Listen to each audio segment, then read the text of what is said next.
Amém. Amém, irmãos. A paz do Senhor. Prazer enorme estar aqui mais uma vez, compartilhando da maravilha que é louvar ao Senhor, exaltar o Senhor na sua casa. Eu queria que os irmãos abrissem a palavra do Senhor no título Efésios. Vou ler do capítulo 6, versículo 14.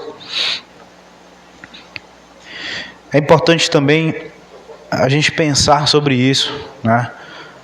A gente precisa fortalecer mais a ideia de honrar a casa do Senhor, de dizimar a casa do Senhor, de ofertar a casa do Senhor. Isso é muito importante.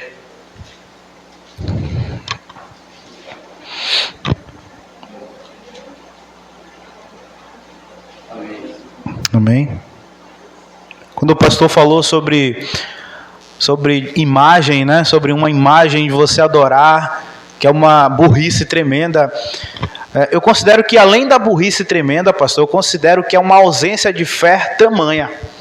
Porque se a palavra de Deus diz que a fé, a gente não precisa ver nada para ter fé. A fé, ela é algo imaterial. Quando você cria algo para você acreditar, você está sendo uma pessoa mais incrédula que existe. Você percebe que isso lá atrás ocorreu quando Moisés estava lá em cima do monte e que Moisés demorou a voltar. O povo ficou desesperado. O povo ficou sem saber o que fazer com a ausência de Moisés. Aí o que o povo faz? Cria um bezerro de ouro para adorar. Tipo assim, peraí, precisa de algo.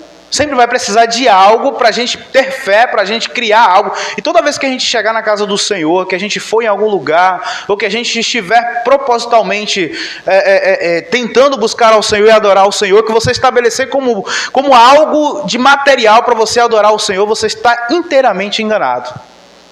Porque a fé, ela é imaterial. Quando você cria algo na sua mente, na sua cabeça, para você somente fazer daquela forma, você está sendo plenamente religioso. E com certeza a sua oração vai demorar a chegar ainda mais ao Senhor. Então vamos tirar da nossa mente, desconstituir da nossa mente essas ideias, essas coisas, essas materialidades, porque não condiz com a palavra. Amém? Efésios 6, 14 diz: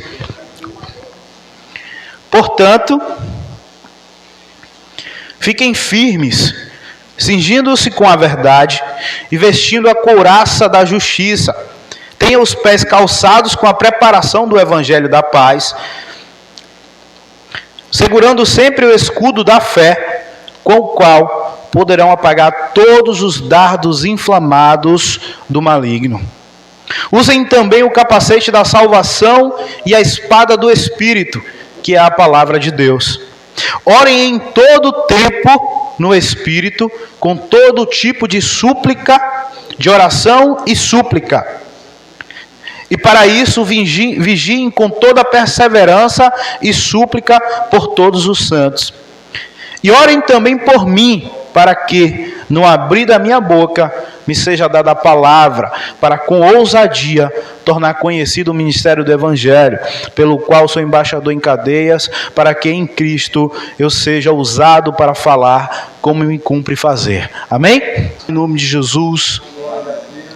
Irmãos, eu quero dizer que o que mais precisa nessa noite sair daqui transformado sou eu. Porque, confesso, não tem sido dias fáceis. A luta, as batalhas, principalmente as batalhas espirituais, essas nos perseguem e nós precisamos estar firmes. Os tempos são difíceis, muito difíceis. A gente tem visto o evangelho ser banalizado todos os dias.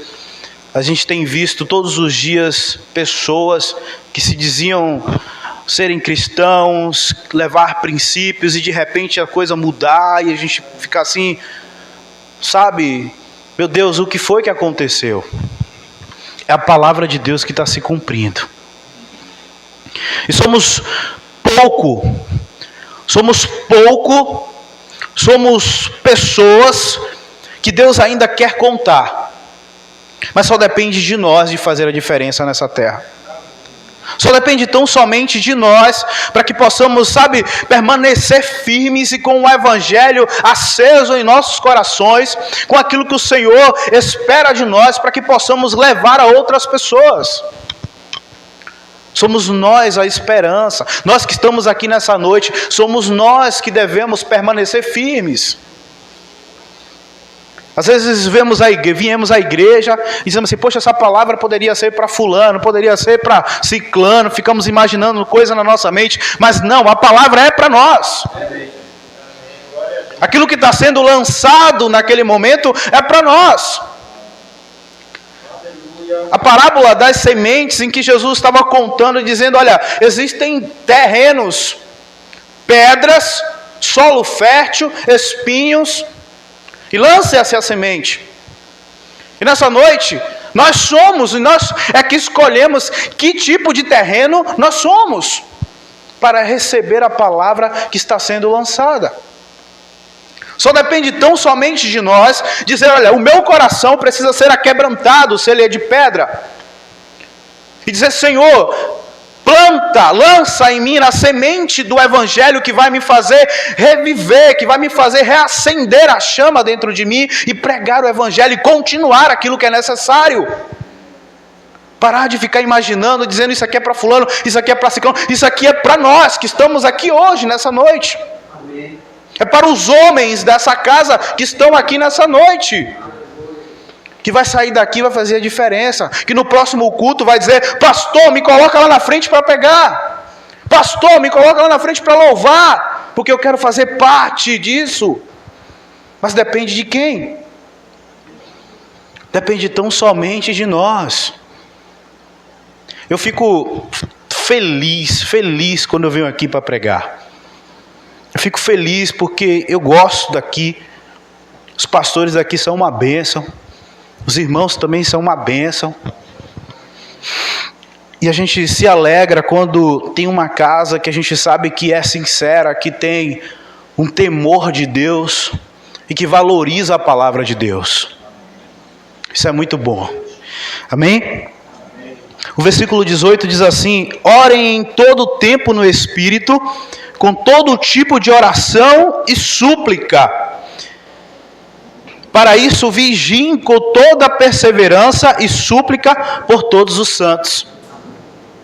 A palavra perseverança ficou na minha mente por um tempo, quando eu comecei a meditar na palavra, e eu fui automaticamente para o dicionário. E lá no dicionário diz assim, olha que interessante, diz a palavra, diz o sinônimo de perseverança: firmeza, consistência, tenacidade, obstinação, pertinácia. Aí tem mais. Tem outro que diz assim, olha, significa capacidade de aguentar ou manter-se firme em face de dificuldades. E não somente isso, está lá em Romanos 5,3, diz assim, olha, e não somente isso, mas exultemos enquanto tribulações, visto que sabemos que tribulação produz perseverança. E quando nós falamos de oração, nós estamos falando de perseverança. Porque a oração sem perseverança não traz e não produz resultado algum. Hoje, muitas coisas do que eu tenho, muitas coisas do que eu estou recebendo de Deus, seja no mundo espiritual, seja no mundo material, foi fruto de oração. Coisas que inclusive eu orei há 3 anos, 5 anos atrás. E permanecia orando, permanecia dizendo, Senhor, lembra-te disso. Lembra-te de que eu quero isso. Senhor, eu preciso disso, a minha família precisa disso. Fulano precisa ser restaurado. Fulano precisa ser atingido. Mas é preciso que haja perseverança. É preciso que todos os dias venhamos se voltar ao Senhor em oração, em jejum. Quando eu falo dessa casa, e isso é algo que Deus coloca em meu coração, Vou ser muito sincero, mas quando eu vejo e quando eu estou nessa casa, o que o Espírito ministra em mim, isso é muito forte, é que aqui existe muita palavra, mas existe pouca oração. Isso aqui é de Deus, isso aqui não sou eu que estou falando. Existe uma ausência de homens e mulheres que de fato estão ligados em oração, em vigilância em oração, dia e noite por essa casa. E é necessário que quem quer que seja, que esteja disposto a fazer a diferença, se coloque no lugar de intercessor dessa casa. Mas não é só de vir para o culto e dizer eu sou intercessor, é nas madrugadas, é nas manhãs, é nas noites de oração e em oração pelo pastor, pela pastora, por quem quer que seja, por aquele membro que está desviado, por quem quer que seja. É necessário que haja aqui homens e mulheres de oração de verdade. Porque a oração, ela produz frutos. A oração, ela produz um mundo espiritual forte. Eu tive um testemunho muito forte sábado. Eu saí de casa, estava meio assim desanimado. Eu disse, poxa, vou cortar o cabelo. Aí fui cortar o cabelo, quando eu cheguei lá, o rapaz que corta meu cabelo, um menino jovem, 20 e poucos anos, e ele é um rapaz assim de oração, um rapaz que tem uma família estruturada no Evangelho. Gosto muito de conversar com ele. Todas as vezes que a gente vai lá, a gente conversa muito sobre o Evangelho. Estudioso, estuda muito a palavra, ora, prega, líder dos jovens. E tinha um senhorzinho bem sentado assim, bem senhor mesmo. E aí eu fiquei olhando, entrei, olhei ele assim, e aí sentei. Aí não era a minha vez, era a vez dele, ele estava na minha frente. Aí ele foi e sentou. Quando ele sentou, o rapaz que corta meu cabelo falou assim, Jorge, aqui é o pastor fulano de tal. Ele é líder, não sei o que, em muitos anos e tal, não sei o que, da igreja. Ele é da igreja a Assembleia de Deus. Aí eu fiquei assim, pô, legal, tal. Aí ele conversando com o Senhor. E aí quando o Senhor saiu, que foi a minha vez que eu sentei, ele começou a contar o testemunho do Senhor. O rapaz com 92 anos. Aquilo ali já me impactou. A forma dele, lúcido, de andar sozinho, de sair só, perfeito, seu estado mental perfeito. Aquilo me trouxe, já começou a me despertar. Eu já comecei a perceber que tinha algo diferente. Aí ele foi, falou, começou a contar o testemunho. Rapaz, você não sabe o testemunho desse senhor. A esposa dele ressuscitou. Eu disse, como é, rapaz? Ele é. A esposa dele, ele orou e ressuscitou. São Cristóvão inteiro conhece esse testemunho. Falei, rapaz, conte mais sobre isso. E aí ele foi contar que ele morava no interior. Olha para você ver a situação. Ele morava no interior há muitos anos atrás, isso há 50 anos atrás. E ele foi levado para ser pastor numa igreja lá. Se reuniu a igreja católica e se reuniu os membros da igreja católica para apedrejá-lo. E num certo momento em que tentaram apedrejá-lo, outras pessoas interferiram, já tinham lançado diversas pedras, a sorte que não o atingiu, e ele quase perdeu a vida sendo apedrejado por causa do Evangelho. E a gente acha que isso não existe no Brasil. A gente acha que isso está muito distante. A gente acha que isso ficou lá atrás com Paulo. E aí ele começou a contar e ele disse que um dia a mulher dele morreu. Estava lá estirado em cima da cama, o interior já tinha se movido todo mundo. E disse que ele não estava em casa, foram chamar ele e disse, rapaz, sua esposa morreu. E ele, morreu? Filho? Morreu. Disse que quando ele chegou em casa, foi lá, falou o nome da irmã que eu não lembro. Irmã fulana, levanta, irmã fulana. A mulher levantou. Quando a mulher levantou, me surpreendeu que a mulher disse assim, fulano, por que você me acordou? Eu estava num descanso tão bom. E eu fiquei impressionado com aquilo, e ele começou a contar, e eu fui entender o seguinte, a simplicidade. E o que mais Deus, eu saí dali renovado com a história daquele homem. Por que a história daquele homem? Porque a simplicidade é que fez com que ele chegasse àquela idade e ainda ter vigor para pregar o Evangelho. E intimidade. E o que eu quero deixar claro aqui nessa noite é que precisamos mais de intimidade com o Senhor. E essa intimidade com o Senhor não é somente lendo a palavra. Essa intimidade nós só vamos adquirir em oração. Quando olhamos para trás e vemos a história de Daniel, Daniel era o homem que tinha intimidade com Deus porque ele orava ao Senhor. A Bíblia diz que ele orava de manhã, a meio-dia e de noite.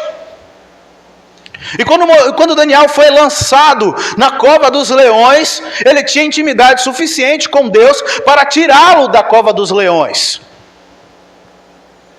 E nós estamos chegando num tempo em que cada dia as coisas vão se apertar mais, as coisas vão se afinilar mais, o diabo ele vai permanecer mais, ele vai criar mais coisas no mundo e nós vamos passar por mais dificuldades, e nós só vamos passar por essas dificuldades firmes, fortes, se nós tivermos intimidades com o Senhor, para Ele nos livrar dessas situações.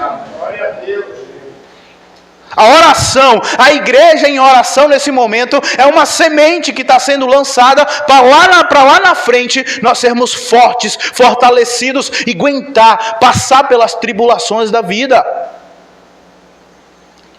Agora, cadê as pessoas de oração? Cadê a igreja que se coloca em oração de dia e de noite? Cadê o ministério, os ministérios da casa do Senhor que se colocam em oração, que se reúnem para orar? Isso é uma ausência. Contando ainda sobre o testemunho desse rapaz, e me impactou muito. Ele falou assim: Jorge, ele dessa idade aí que você está vendo, chegou lá na igreja um dia, e tinha uma mulher que todo mundo conhecia, a mulher na igreja, e ela sentava no canto assim, louvava, e parecia que nada estava acontecendo, e ninguém sabia que aquela mulher estava endemoniada. Passaram aqueles anos todos dentro da igreja, e ninguém sabia que aquela mulher carregava legiões de demônios. E um dia esse senhorzinho com 92 anos chegou na igreja, passa pela porta da igreja. Quando ele passa pela porta, a mulher corre, sai correndo, gritando aos prantos, se esconde atrás da porta da igreja e dizendo: ele não, ele não. Aleluia. E ele vai lá, se retira do lugar que ele estava e vai lá e nem coloca as mãos na mulher e disse: saia em nome de Jesus. E a mulher caiu lá. Aleluia. Isso é intimidades, meus irmãos. Você sabe quem está do seu lado? Você vem todos os dias para a igreja. Todos os dias você está aqui, dia de culto, você está aqui firme na igreja. Mas você sabe se o irmão do seu lado não está carregando legiões de demônios? Se não tem um vício oculto guardado? Isso é a realidade, irmãos. É a realidade, isso aqui não pode abismar ninguém. Isso aqui é a realidade. Jesus passou todo o tempo com Judas. Você acha que Jesus não sabia que Judas ia traí-lo? Quando chega o último dia, que Jesus está sentado à mesa, se reúne com os discípulos, depois de ceiar, Jesus disse: olha, vai para Judas. Jesus disse para Judas: olha, vai e faça o que você tem que fazer, faça logo. A Bíblia diz que depois dali, Judas é possuído por um demônio. Judas, entra nele, sabe, um demônio, ou vários, e ele vai fazer o que tem que fazer e troca Jesus por poucas moedas. Mas você acha que para aquele demônio entrar, ele não já tinha passado por Judas e saído várias vezes?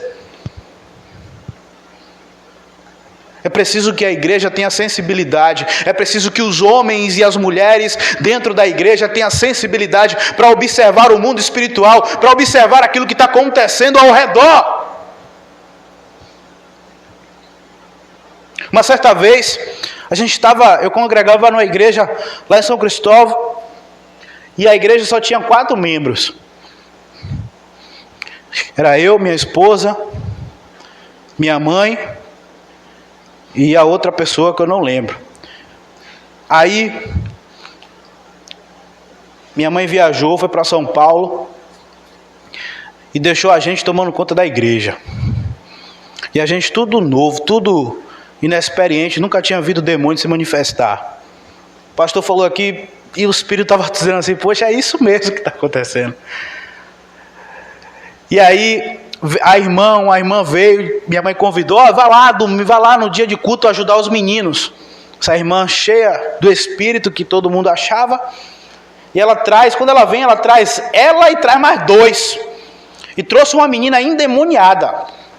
A menina era visivelmente, aquilo não precisava nem visão, não precisava nem de comunhão espiritual para você ver que a mulher estava endemoniada. Todo mundo que observava, a menina tinha saído naquele dia de um centro de recuperação. 14 anos a menina. Já tinha namorado traficante, o traficante já tinha mandado matar. E a família teve que tirar do lugar e levar para lá. Quando chegou lá no dia, a menina se manifestou. Todo mundo ficou assim abismado, sem saber o que fazer. E a gente começou a orar e dizer, sai em nome de Jesus, sai em nome de Jesus. E o demônio olhava para a gente assim, fixamente. E a gente tudo perdido, sem saber o que fazer. Resumo da história. Desde aquele dia, eu entendi o seguinte: eu não posso dar liberdade ao diabo a fazer o que quer que seja, aonde eu estiver. A inexperiência ficou lá atrás. Mas hoje, a partir de hoje, aonde eu perceber, aonde eu chegar, e eu perceber que o diabo está tentando tomar pé, eu digo a ele, sai em nome de Jesus, e ele vai ter que sair. Um dia desses, meu filho de 9 meses, pastor, deu um choro de noite que não tinha o que fizesse. Do nada. Eu disse, espera aí que eu já sei o que está acontecendo. Peguei ele e ele se contorcia no meu braço, eu peguei no ouvido dele e disse assim, em nome de Jesus, tudo que estiver tentando perturbar, sai agora em nome de Jesus. O menino acalmou na hora. Você sabe o que é isso? O diabo ele veio para tirar a paz, roubar a paz. E você brincando de ser crente. E você brincando de que o mundo espiritual não é aqui, é ali. O mundo espiritual é na nossa casa, o mundo espiritual é na igreja. Quem garante que o diabo não vai passar agora por aquelas portas com alguém endemoniado e vai entrar aqui? Porque você acha que ali, passou dali para cá, o diabo não pode entrar? Ele só não entra se Deus não quiser. Mas se Deus permitir para testar os seus e para testar e saber como é que está o povo de Deus, Ele vai permitir, vai entrar. E se não houver homens e mulheres dispostos a não aceitar investidas do maligno, o diabo vai pintar e bordar, principalmente dentro da igreja. Eu tenho uma preocupação muito forte com isso, de chegar nas igrejas e a gente, sabe, no momento que você chega, você nem conhece as pessoas, você já está ali louvando e adorando, as pessoas já começam a se entregar a isso e aquilo, sem saber o que passa por trás, sem saber o que está no altar, sem saber o que é que está acontecendo, e a gente começa, depois que eu comecei a entender isso, depois que eu comecei a entender o mundo espiritual, eu parei de ir até em qualquer igreja, porque Deus começa a abrir os nossos olhos, começa a fazer a gente enxergar o mundo espiritual, que aonde a gente chega, Deus começa a mostrar as coisas. Mas isso, irmãos, não é só para um não, é para todos. Quem garante que a gente não está andando com as pessoas que vão nos trair, que vai estar endemoniadas, e que a gente precisa colocar a mão e dizer, sai em nome de Jesus? Ou você está pensando que isso só acontece na Universal? Acontece em qualquer lugar, meu irmão. Acontece em qualquer lugar. E é importante a gente perceber e saber que Deus não nos chamou para sermos qualquer um. Deus não nos chamou para andarmos de qualquer jeito. Deus não nos chamou para permitir que o diabo pinte e borde dentro da nossa casa. simbologias dentro da nossa casa, coisas dentro da nossa casa que já deveria ter saído da nossa casa há muito tempo. É através disso que o diabo ganha legalidade. É através disso que o diabo pinta em borda da nossa casa. Outro dia eu estava refletindo e pensando sobre filmes, séries, essas coisas. Eu vejo tanta gente, tanto crente perder tempo com série, com isso. Ah, mas é normal. Filmes isso, filmes daquilo. Vai vendo. Você já parou para pensar que você coloca um filme hoje ou uma série hoje, todos vai ter homossexualismo, vai ter tráfico. E sabe o que o diabo está fazendo com isso? Cozinhando a nossa mente. Cozinhando a mente dos jovens e do adolescente para tornar tudo normal. Me fala qual é o filme hoje que você coloca e que você diz ser saudável para assistir e que não vai ter um gay lá, um homossexual passando lá. Todos.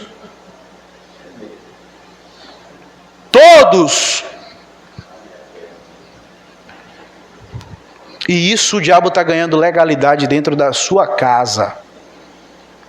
É hora de cortar toda a informação inútil.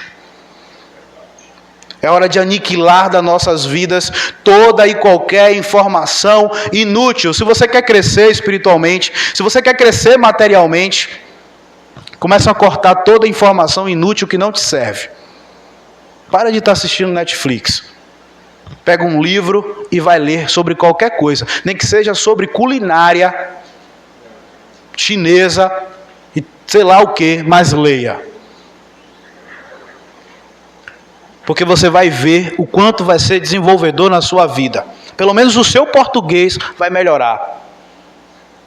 Porque a partir da leitura que você começa a desenvolver muitas áreas da sua vida, você começa a falar bem, você começa a escrever bem, você começa a ler a palavra bem. Isso é uma realidade. Quer aprender a ler? Começa pouco, começa lendo uma página por dia. Daqui a pouco você está lendo a Bíblia de trás para frente, todos os livros da Bíblia, e vai se tornar normal para você. Já viram dizer que o nosso cérebro é como um músculo? Que assim como você vai para a academia e no primeiro dia você pega um peso e você vai aumentando os pesos aos poucos, e com o passar do tempo você está musculoso e você está aguentando pegar quase todos os pesos da academia, nosso cérebro não é diferente. Nosso cérebro é da mesma forma. Conforme você vai trabalhando, ele vai se aperfeiçoando e você vai crescendo. Amém? Amém. Assim eu encerro aqui em nome de Jesus. E o que eu tenho para dizer é muito simples. Essa casa precisa de oração. Isso aí vai receber quem quer que seja. O meu propósito com Deus é somente falar a verdade. Mas essa casa precisa de homens e mulheres dispostos a orar. Nem que seja 1 ou 2 ou 3 focados a princípio para começar, mas é preciso orar mais. É preciso se levantar em oração, porque os dias não são fáceis. E a Bíblia diz: orai e vigiai. Mas primeiro você tem que orar e começar vigiando. Quanto mais você ora, mais vontade de vigiar você vai ter. Começa assim, é uma engrenagem que vai girar, e daqui a pouco você está saindo por aí curando, libertando, expulsando demônios. Mas só vai acontecer neste lugar quando a gente começar a orar e a se dedicar ao Senhor em oração e jejum fortemente, porque os dias são terríveis. Amém? Deus abençoe a todos. Mais uma vez, queria agradecer pela oportunidade, em nome de Jesus. Amém?